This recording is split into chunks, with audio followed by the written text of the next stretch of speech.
Do you think the natural resources around Gaza and Israel have something to do with that play as well? It's quite possible.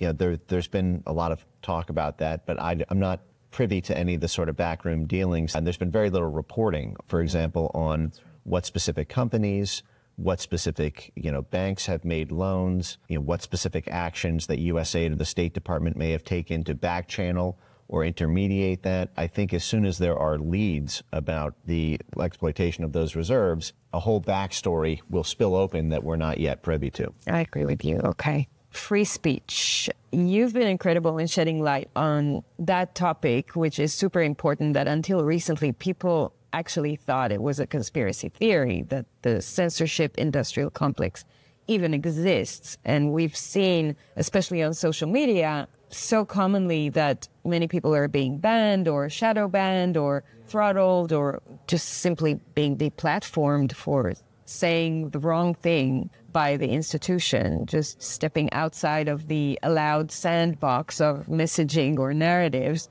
And so can you share a little bit about first of all, your definition for this censorship industrial complex and what has changed in 2016 where we saw that starting to become? So the easiest way to define the censorship industrial complex is by their own term, which is called whole of society.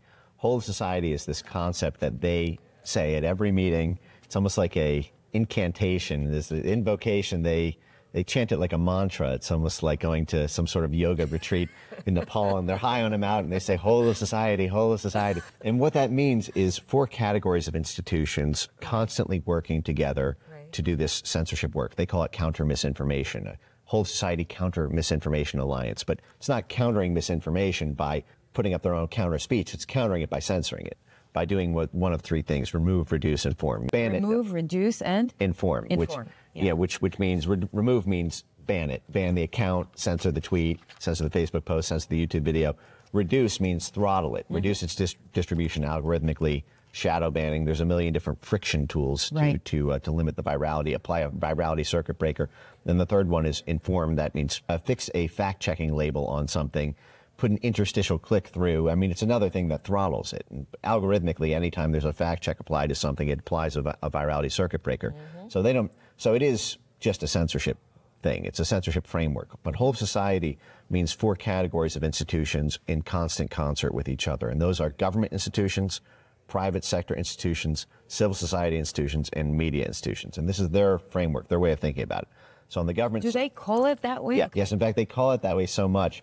I have a supercut on my X feed. If you just run a search for my handle at Mike Benz Cyber on X with the term whole of society, you'll see I have a whole supercut of them. You could do a 10-hour supercut of this. In fact, they say it so much that they sometimes apologize for saying it because everyone's so sick of hearing it. But it's really Orwellian what that phrase allows, because we've had this concept of civilian-run media, civilian-run government in the United States since our founding. And this idea that it's not the military in control of our government, it's not the military in control of our media, it's not like what North Korea does, or what China does, or what you can argue Russia does, where it's top down from the government, it's bottom up from the people. And we know this because it's the people's media, it's the people's government. And the military answers to the civilian run. The president is a civilian who's the commander-in-chief, the head of the military. So we're not in control by this government overstate. We are a government by the people, of the people. But the whole of society framework flips that all completely on its head. What it does is it says that media is wrapped up with the government. The private sectors are wrapped up with the government. Civil society institutions, meaning university centers, NGOs, community groups, nonprofits, foundations, they're wrapped up with the government. The government plays this quarterback role, and what it does is it uses carrots and sticks. Carrots meaning rewards and sticks meaning punishment for people to participate in this whole society censorship alliance. The carrots will come in the form of government grants and government contracts. For example, our National Science Foundation, which is the sort of civilian arm of DARPA, our military, they have a mandate with 15% of what they do has to be military, and a lot of what they do is dual use for CIA and DOD activity. But the National Science Foundation spent $100 million funding these different whole society network groups. 60 different U.S. universities, dozens of NGOs, a bunch of pop-up censorship mercenary firms. You have the DHS, which has grant programs for the whole society members. The Justice Department has grant programs for these members. The State Department does. USAID does. CIA cutouts like the National Endowment for Democracy do.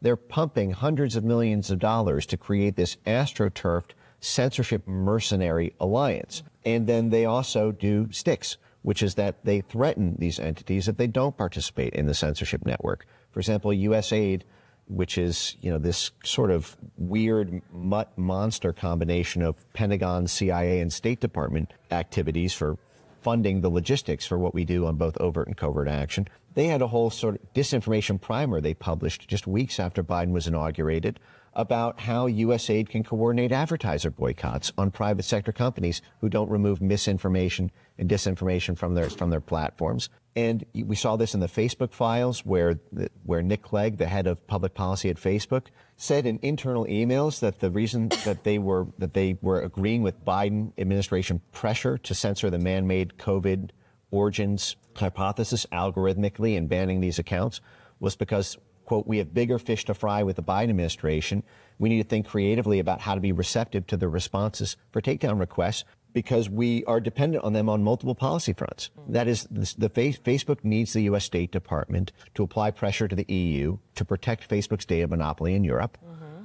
The State Department gets to send a delegation to Facebook and say, hey, nice business you got there. If you want us to do favors for you, you got to do favors for us. And so this is one of the issues in a globalized world when you have publicly traded companies who are dependent on the U.S. government for access to foreign governments, for exports to foreign populations that are subject to regulations in foreign countries, that they need the United States to bring the full force of our diplomatic pressure to influence. That gives the government the ability to then negotiate not just with the foreign governments, but with our own private sector companies to get things done. It's a problem we never used to have before, really. I mean, you can imagine all the favors that the U.S. government has done for the oil industry, for example, throughout time, overthrowing.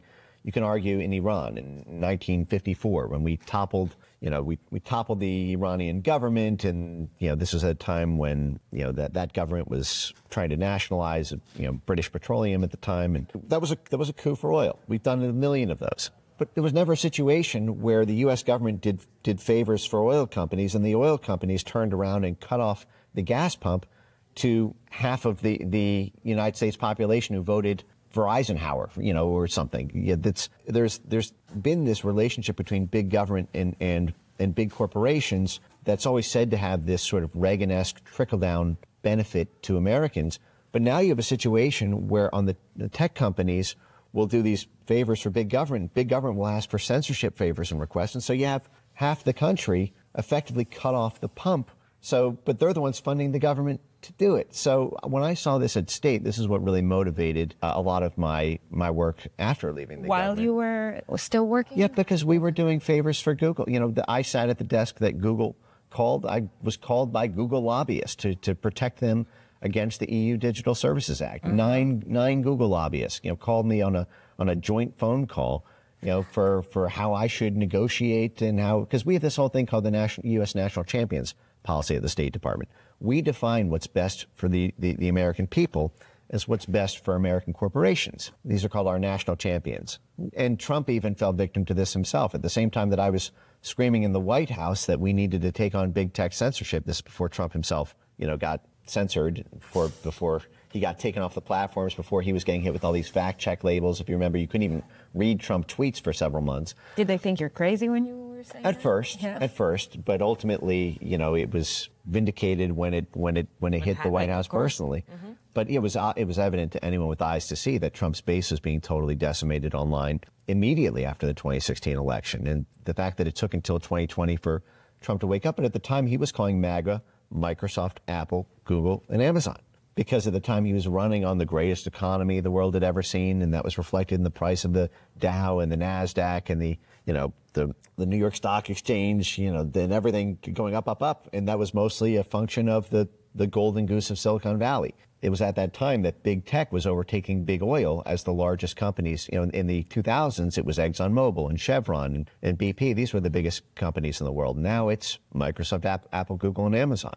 And so Trump did not, I think, want to go to war with private sector companies, did not want to play hardball with them, because they were, if you threaten them, let's just say you tank their stock price, what if they don't budge? And now you're tanking your reelection chances. I think that's what the calculus that Trump was looking at from, but I also think he had a very limited view until he was impacted personally about the threat that he was up against. Now, the Biden administration was wise to it from day one, and they immediately applied the pressure on the tech companies and onboarded them into this whole society alliance.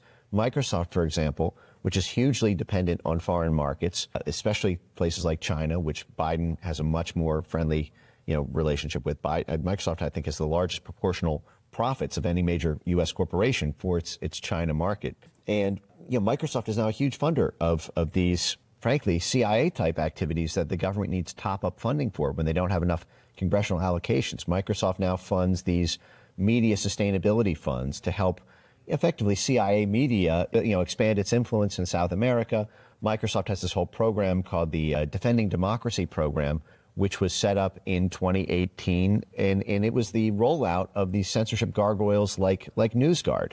And NewsGuard has been a huge censorship force on places like PragerU, and is weirdly selectively targeted not just pro-Trump U.S. media, but also pro-Likud party media.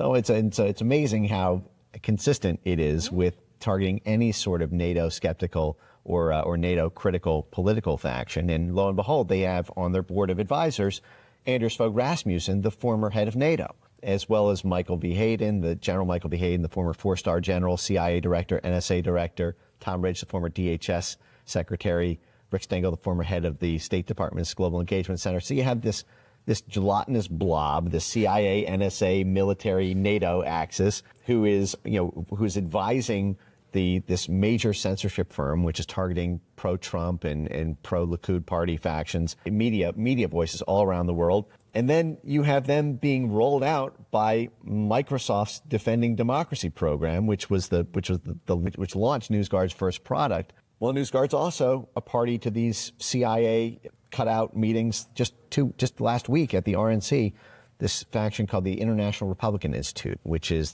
effectively the CIA wing of the RNC. It grows out of something called the National Endowment for Democracy, which was created effectively in a letter from our CIA director in 1983. But you had these CIA cutouts talking about the rearranging the Republican view on foreign policy, and who's got a seat at the table? It's a representative from Microsoft. So this is this whole of society alliance in action, and what it requires is a whole of society fight on the other side. As someone who fights for free speech on the internet, you can't just look at it from a silo. Okay, I'm a journalist in the media. Okay, I'm a professor at a university. Okay, I run a nonprofit watchdog. Okay, I am the executive of a platform like X. Okay, I'm a member of the legislative branch, as a member of Congress at the state or federal level. You need to think of it at the network level, because we're under a network attack and it requires a network defense. And that's what Foundation for Freedom Online does? We educate the American public about threats to internet freedom. So we publish reports about various actors in the space, various developments in the space, and then what people do with those reports are up to them. But in my individual capacity, I try to look at things from that network perspective. And again, I learned this from them. I'll give you a great example on this whole society phrase, because it's really a phrase that everyone should sear somewhere on some brain wrinkle or somewhere in your heart, because it's really upended everything that you think you know about the American government, if I dare say it. I'll give a great example. The University of Stanford which sits in the heart of Silicon Valley, is one of the most influential university institutions in this whole society alliance. And about a year ago, they brought over the head of the Swedish Psychological Defense Agency to Stanford to try to bring a perspective to American censorship mercenaries, what lessons they could learn from the censorship state in Sweden. And again, Sweden has a formal government agency called the Swedish Psychological Defense Agency. Seriously? Yes. Wow. And actually, the head of it even talked about it at this Stanford speech, where he said, we thought about calling it something else because everyone told us it was Orwellian. But we decided, you know what, we're just going to be honest. This is about psychological defense. And when I heard that, I busted out laughing the same way you did, because at least they were honest about it. Pissing in your eyes. But at least you knew the angle. You knew it was piss. You knew it wasn't rain. In the United States, we did the same thing. In 2018, at the Department of Homeland Security, we created something called the Cybersecurity and Infrastructure Security Agency, something its director, Chris Krebs, said, we put security in our name twice because that's how much we care about security. Nothing to do with security. It was a censorship agency. It was a brand new agency created in November 2018. And what they did is they said tweets on the internet that contain misinformation are a cyber attack on American critical infrastructure. So if you think mail-in ballots are prone to fraud, you are undermining public faith and confidence in the electoral process. Elections are critical infrastructure. So you are committing a cyber attack on X, on Facebook, on YouTube, on our critical infrastructure of elections by saying you doubt the efficacy of mail-in ballots. They did the same thing with COVID. They had all instruction videos teaching children to report their parents for disinformation on Facebook if they said COVID had the same fatality rate as the flu. In the U.S. In the U.S. Yeah. That was the same data reported by the CDC. But DHS, I mean, that was a psychological defense agency. Yes. But they lied to the American public by giving it a misleading name. Now, amazingly, when they created a new agency within DHS called the Disinformation Governance Board, that got shut down in 2 weeks because they made the mistake of calling it what it was. So, but what's in a name, right? It's a whole sort of Romeo and Juliet. There's actually quite a lot in a name, because your political prospects live and die by whether you can fool the American public and therefore their representatives in Congress about it. But what was really interesting is when Stanford brought over the head of the Swedish Psychological Defense Agency, he described the structure of the agency. He said, we're a civilian agency that's run by our military. And he said, now listen, the thing that distinguishes, don't think of us as a sort of North Korea or China style thing, because I know, we're run by the military. That's North Korea, right? And he says, actually, it's really not, if you think of it through the lens of a modern concept, the whole of society, which is that, it's this idea that actually there is no distinction between civilian and military. Yep. There is no distinction between private sector and public sector. Yep. We can have the military in charge of this. And again, the military wanted to take out Trump. This is what the 2019 Ukraine impeachment was. This is what the 2016 Russiagate hoax was. The whole thing was run through the military and our intelligence, because the military wanted to seize Eurasia, wanted to seize the $75 trillion in natural resources that stretch between that landmass from Siberia into Turkey and into Central and Eastern Europe. This is something, the Mackinder hypothesis. We've been after this for 100 years. And Trump wanted neutrality with Russia, which would have, thrown a monkey wrench in the gears of that whole war machine. So the military wanted him gone. But and we can get into that maybe another time. But what I'm trying to say here is this very nasty rhetorical sleight of hand that you can do the same thing that we call North Korea, China, Russia, top-down authoritarian, but simply call it whole of society collaboration instead of military control. Yeah. But the collaboration is only happening because of these carrots and sticks, these threats. They are paying them or threatening them. They are punching them in the piggy bank. It's the same way, the mafia operates. Yeah. You'll get our protection, but you got to pay the protection money, and you can't report us to the cops. And so this has really upended the entire concept of democracy in the West. I mean, they call the votes of individuals, the will of the people, a threat to democracy because they've redefined it to be about institutions. And they say, well, what are democratic institutions? Because they say, the will of the people can go rogue in a democracy because of demagogues. Demagogues can rile people up. And really, the measure of democracy is not what people vote for. It's about this safeguarding by democratic institutions, such as the media, such as certain government agencies, such as our financial institutions and this collage. Well, this is how they say Ukraine is democracy. Big brother thing. We know better than you what's good for you, and we're going to take care of you. Don't worry. You've got daddy here taking care of everything. You don't have to think. You don't have to do anything.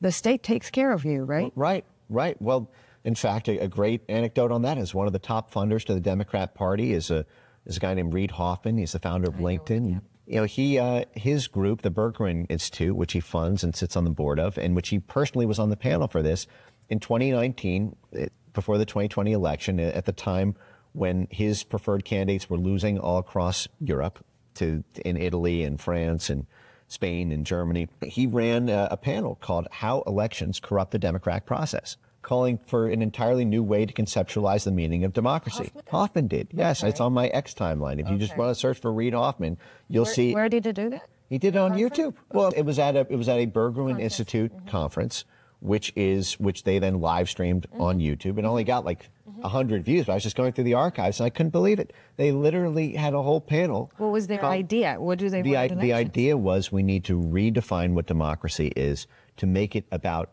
the consensus of institutions rather than the consensus of individuals, which is that that elections should have a very limited role in determining the policy and politics of a country. There should be certain things that should be designated to institutions that civilians should not be able to vote on. By the way, this is the Pakistani model. Pakistan has something called hybrid governance, which is this idea that the prime minister, who people vote on, can decide certain domestic internal affairs, where stop signs are at an intersection, internal tax policy and things like this. But foreign policy and military and intelligence work is this totally separate wing of the government that the prime minister does not have jurisdiction over. Now, that's very convenient for the United States of America because we basically propped up the Pakistani ISI, their intelligence service, for 40 years. They were a proxy of the CIA and British banking interests dating back to the 1970s when they were working with the Mujahideen in Afghanistan and helping to sort of train and fund these Islamic fundamentalist groups that we used not just to unseat the Soviets in Central Asia, but also to unseat Gaddafi in Libya. So there's these, but basically that prevents the Pakistani people from being able to vote against the policy of their own country, which is being dictated essentially by NATO. Yep. So it basically means NATO controls the country, not the people. They can have certain limited, internal things, but the rest of it is done by the institution of the military, the institution of the foreign policy establishment organizations, the institutions of the NGOs. And it's like a proxy dictatorship. Well, what do you call Ukraine? Ukraine doesn't have elections. They canceled elections 2 years ago. They've said that they may not have elections again until they've restored territorial sovereignty. Maybe 30 years, it may be 3 months, but it may be 30 years until Ukraine has elections. Now, part of this is there's another person who's polling higher than Zelensky currently. They don't want to hold elections because a puppet might not win. But this is what they did to Imran Khan in Pakistan. But they call Ukraine a democracy despite not having elections. So it's Reid Hoffman's dream come true. And, this is what this whole society censorship alliance relies on, propping up these institutions, calling them the definition of democracy, and then funding with U.S. taxpayer money all of these NGOs to stop threats to democracy. And this is a great example of this. I mentioned the National Science Foundation, which is the top government agency funding all of this within the United States. They have this program, this TrackF Convergence Accelerator program at the National Science Foundation to fund all of this. And in the charter documents, they say this explicitly, that misinformation is a threat to democracy because it undermines democratic institutions, such as the media. They literally say the media, mainstream media, is a democratic institution. And so we need to fund companies and fund monitoring programs and surveillance programs and NGOs in order to flag people who undermine trust in the media. Because if you undermine trust in the New York Times, you've committed an attack on democracy. And this is a government cyber attack. Yes. But this is fucking ridiculous. But if North Korea did this, we would pass sanctions on them. Sure. This is the government propping up its proxies in the media and preventing you not just from criticizing the government, but from criticizing anyone who reports favorably on the government. Okay, where do we go from here, Mike? How does it get better? Well, the nice thing is we have an absolutely huge amount of momentum because of a fortuitous series of accidents maybe in 2022 that led to a lot of this breaking open. I've been on this beat since 2016, and for the first 6 years, it was like no one would believe you. Even the people who wanted to take action, they felt too isolated, or they didn't have enough political capital to take any serious steps. And also because there was no mainstream platform to even air these ideas, you couldn't even popularize lectures or get the seeds of knowledge to be able to get people to see the whole complex constellation of it all.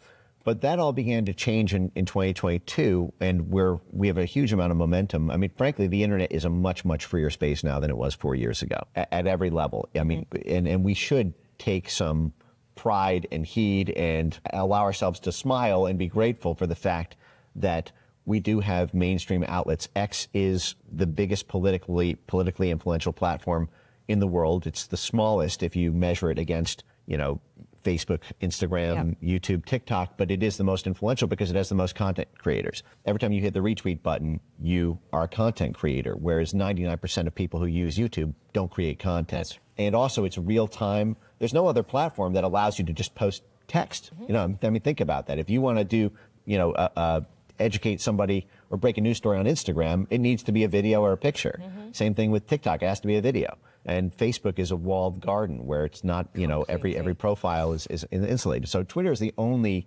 place to really break news and develop, political ideas or political movements.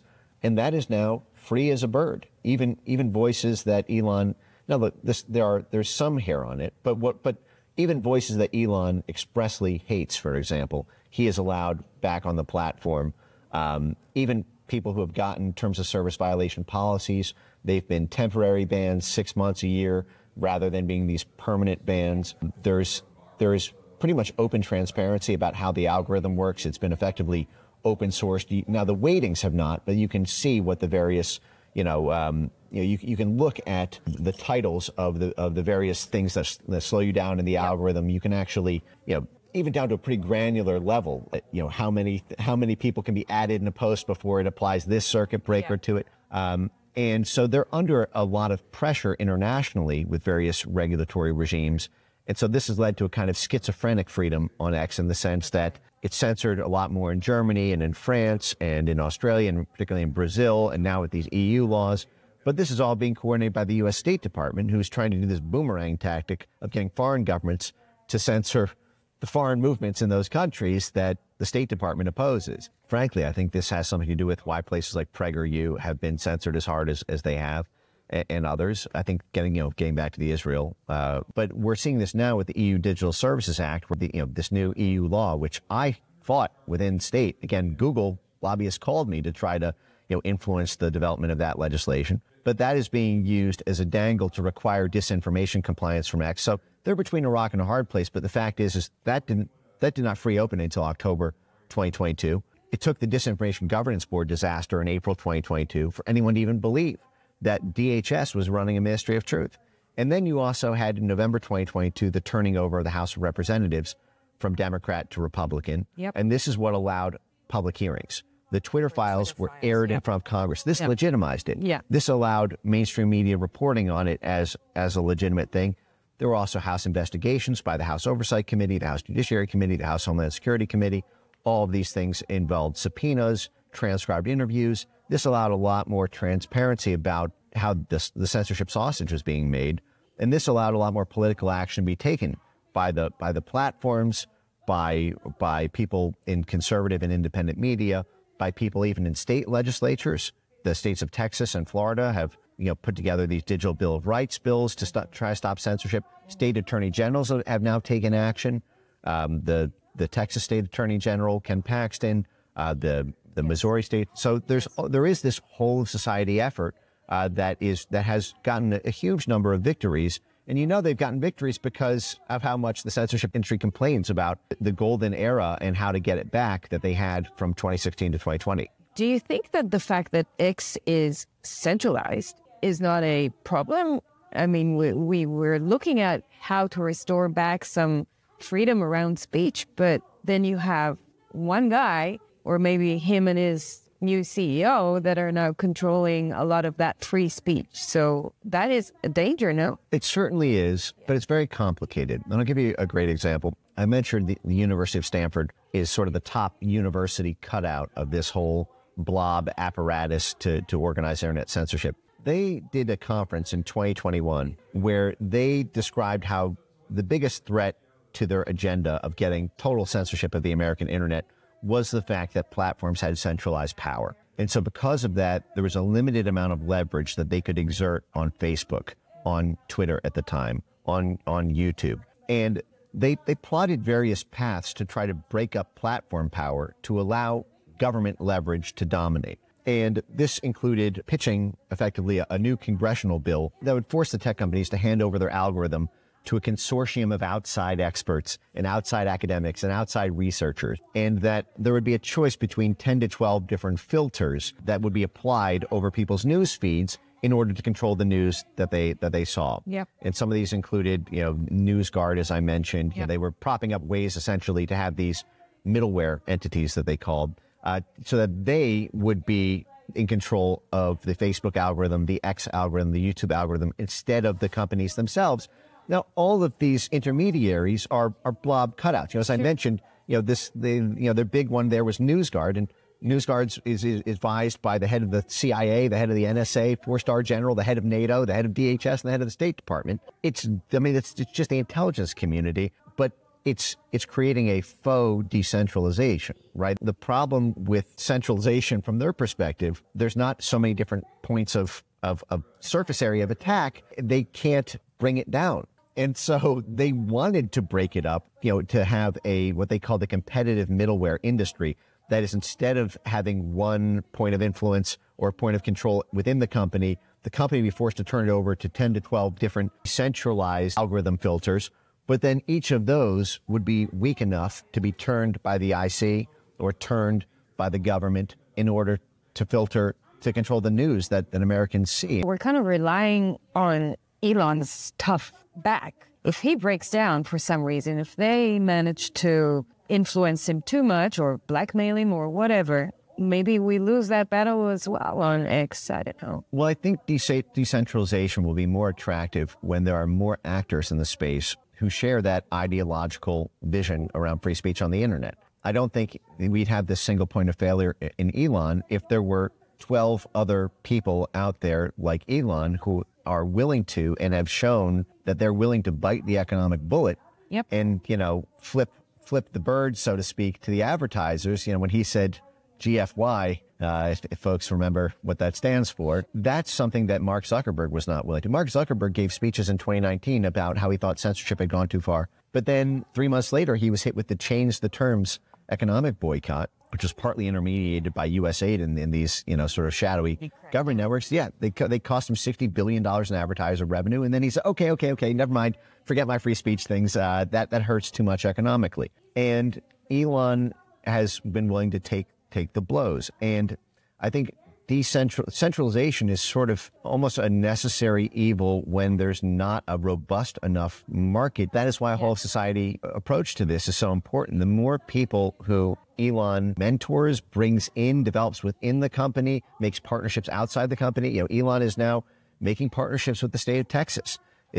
Texas could develop its own ecosystem of free speech aligned technology firms and social media service providers. And at that point, I think we will be more ripe for decentralization.